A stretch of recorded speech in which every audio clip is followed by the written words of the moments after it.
let's talk about a simplified version of social judgment theory. It's the notion of how much you can actually persuade somebody.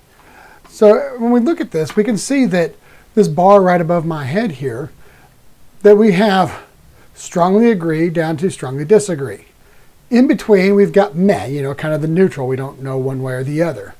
When you're trying to persuade somebody, all you can actually do is like this little chunk right here, is that rectangle, that's the area that you can actually move them.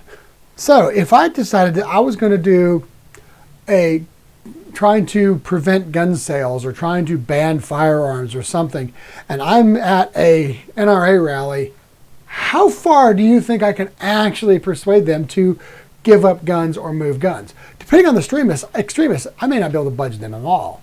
But if I'm in here talking about the idea of let's have the gun manufacturers provide locks for firearms when they sell the firearm so that the safe gun owners can lock them up without having to purchase something extra.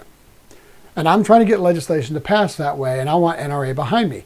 This moves, and if I use the arguments of babies dying and all these things and the problems with the world, and we need to make sure the guns are secure when they're not being utilized, and it's not going to cost the gun owners anything, it makes the NRA look like they're giving a little, but they're really not. So it's possible we can shift into that thing to lobby for us. But if I walked in there and said, we need to register all firearms and put a limit on the number of bullets you can buy and stockpile and all that stuff, those guys right there would probably shoot me before I got off stage. So when you talk about social judgment theory, it is the idea of how far we can move.